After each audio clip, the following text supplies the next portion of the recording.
今天是罗马的第2天，而且我们今天早上是要来拍那个喷泉，没想到人这么多，我们以为最早的，没想到人很少。只有喷泉人很多啦，其他的地方人都蛮少。像我们去了万神殿，然后现在在威尼斯广场，然后我们要走到罗马竞技场去，所以呀，跟我们一起开始我们的第2天吧。Hello， 我们现在早上5点半到 Trevi Fountain 这边来录一下。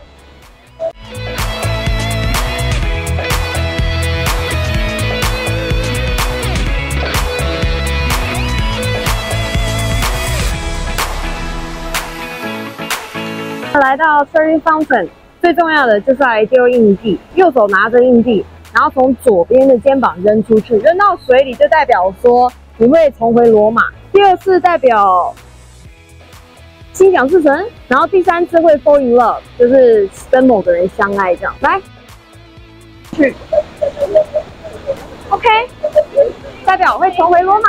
现在在这个罗马竞技场的地铁站 D 站这边，你进来呢，它会有个手扶梯，手扶梯这边直接上去就可以到很有名的拍摄点。今天想要来这边看日出啊，因为罗马的日出一定要看竞技场啊，超美的。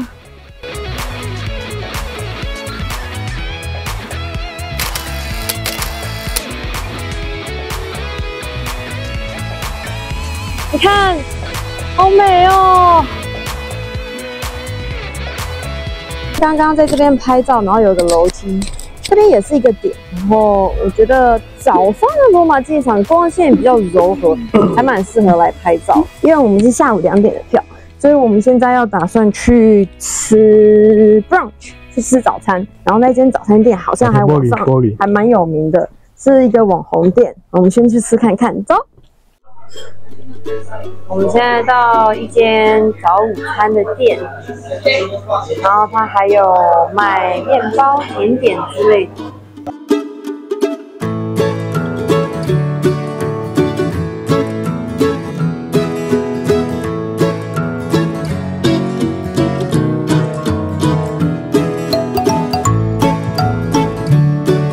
我们今天吃的是这一家拉卡达，我不会念，反正就是这间店。哇，这边实在是太漂亮了，走到哪都是古建筑哎，我已经不知道哪一个是哪一个了。我们现在在的地方应该是古罗马广场这边。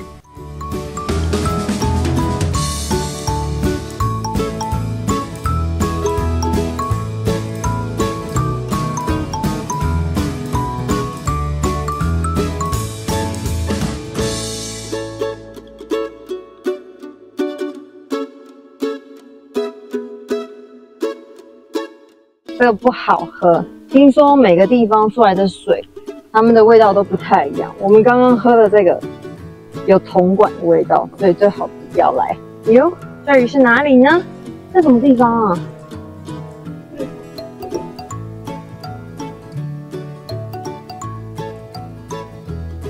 不知道这是哪里，但是怎么看都好漂亮，好美哦，罗马。OK。我们现在到真理之口这边啦。真理之口，我建议大家能早点来排队，因为人很多。9点半开门，现在才刚9点33分，人就这么多。你看，里面已经排满了人，然后它绕出来，我们在这边，超多人的。OK。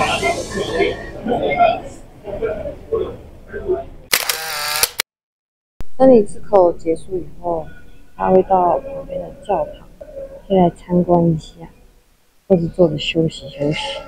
教堂还有一个属于的地下的一个参观点，然后就是普通的一个小小的 donation。Thank you。哇，很酷哎！哇塞，这有点，这个家里地下室发现会可怕哎。我跟 Tony 我们2个人现在处于一种极度疲累的状态，因为我们一早5点半还是5点我们就已经出来，我们就出去Trevi Fountain 那边开始拍，然后从 Trevi Fountain 那边一直拍，一路拍到万神殿，然后再从万神殿走来罗马竞技场，然后再从罗马竞技场到处走到旁边的那个海格力斯神庙那边，又去拍了真理之口，然后真理之口拍完，我们又走到帕斯汀山这边。等一下把帕斯汀山这边逛一圈以后，我们再去竞技场。超硬，这个行程有一点点硬啊。帕斯汀山基本上就是一个整个区都是古遗迹，然后还有各个不同的功能。西元前1000多年就有人居住在这，它也被认为是罗马这座城市的发源地。那上面这边呢，这边这些古建筑。基本上是古罗马时期上流社会的房子。OK， 这里呢就是图密善的跑马场啦。虽然现在不确定它当时是跑马场，或者只是一个巨大花园，但现在的人都说它是一个跑马场，也就是说他要在那边练习马术啊，或者是比赛啊、驾车啊，阿布拉扎街就在这个巨大的这个空间里面。那边很明显就是房子啊，然后还有教堂呢。这个地方没有跟导游来，或者是自己好好的做功课，是完全不知道在讲什么，就只知道它是一些古建筑遗迹而已。帕丁山这边也有花园，尤其是古罗马嘛，他们很享受生活。OK， 这个就是帕丁山大概最高点了。哇，由此可见，帕丁山以前是个非常大的城市哎，难怪每个人都要来，旅游团都要来参加帕丁山。因为这个地方这个遗址实在是太重要了，我们那边就威尼斯广场，还不错，都有详细的介绍。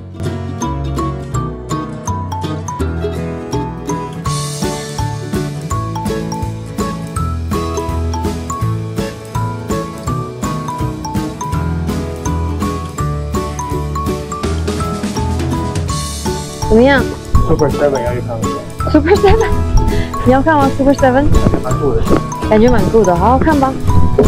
哎，很大哎。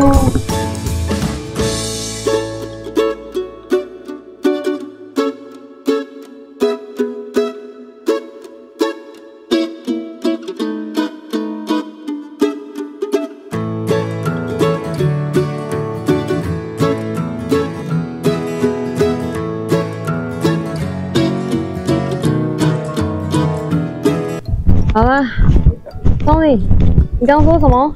我觉得这种东西啊，就是内行人看门道，外行人看热闹。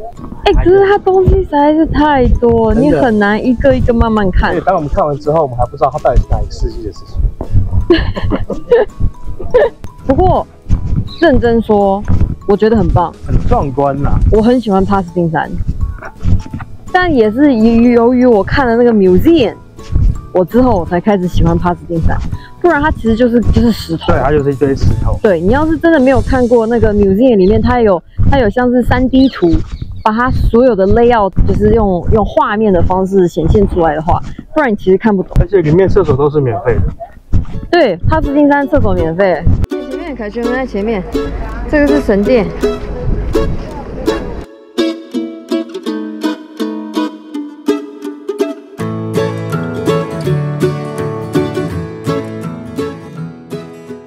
之后，我们到了图提斯凯旋门。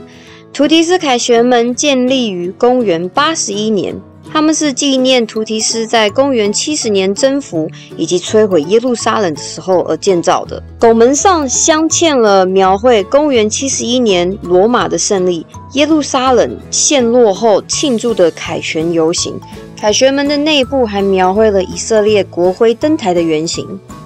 只要细看门上面的浮雕，你就可以看到耶路撒冷圣殿器物的描绘，有灯台，有小号，还有橙色饼的桌子。从竞技场这边进来的话，要排队，然后要 go through 很多不同的关卡。我们的那个入口啊是比较轻松一点的，免费的水站。他告诉你水在哪，还蛮好的啊，标示的很好。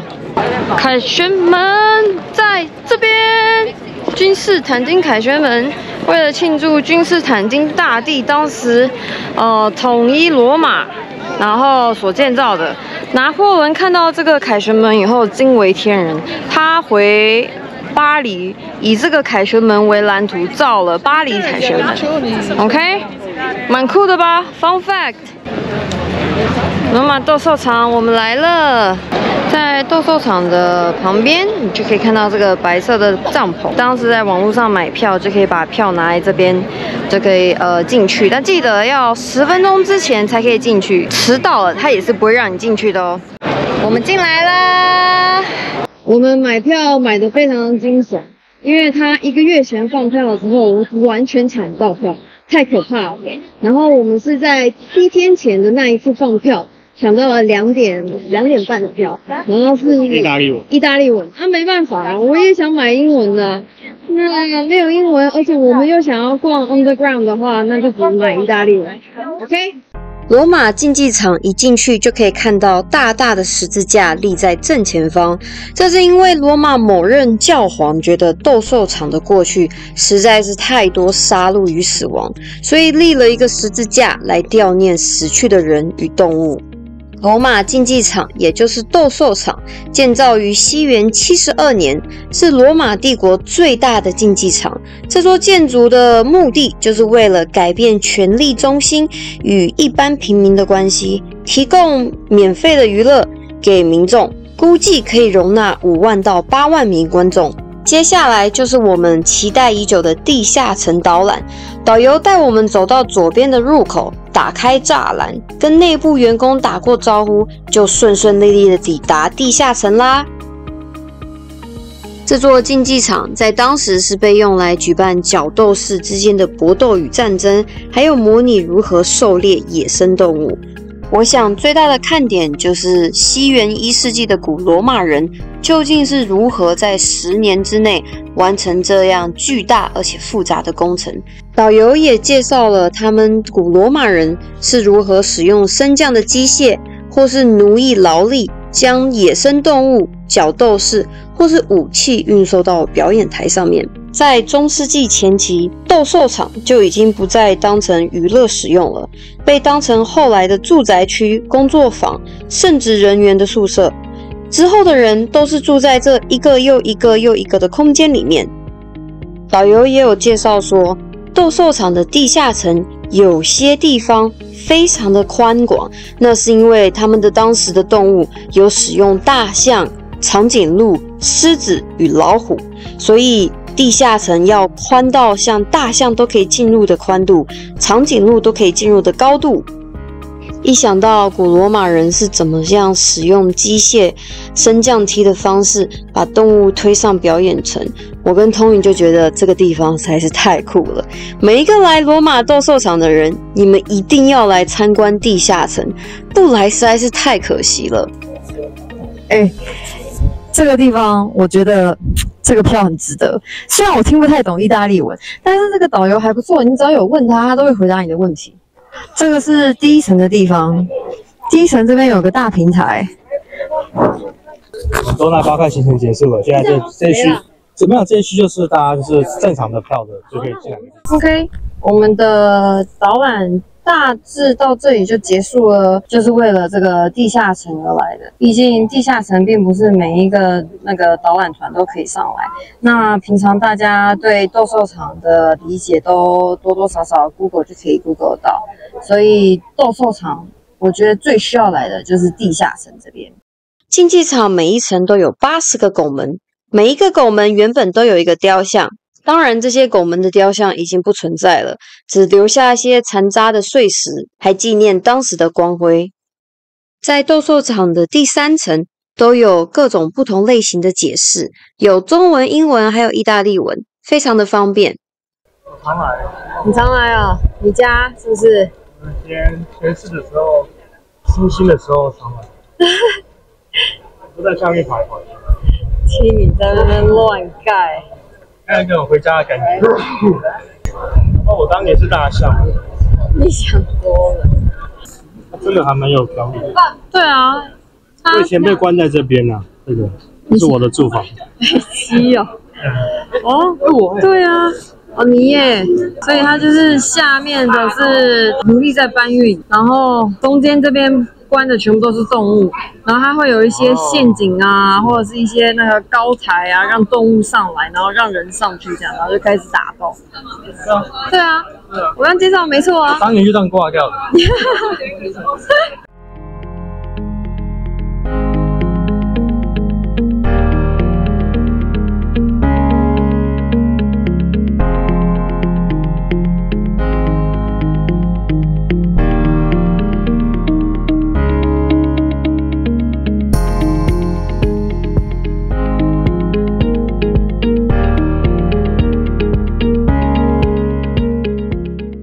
OK， 我跟 Tony， 我们2个人终于逛完今天最主要的斗兽场、竞技场。哇，一定要来好不好？太漂亮，太有历史感。你走进地下城的时候，你会发现，真的要去地下城，因为我觉得楼上反而没什么，地下城真的比较值得。地下城最棒，对，一定要抢到票。楼上就是漂亮，大家都知道在哪里拍照 ，right？ 地下城最有意义，因为你可以看到它这个整个历史故事在你眼前重现的一个感觉，超棒！哇，好舍不得啊，有点不想离开啊，但是我腿好痛，已经走到脚断掉啊。我今天走2万多步了，目前还没结束哦，这一天已经2万多步了。从凌晨5点钟开始走到现在，我们走了快12小时神经病一样。特种兵行程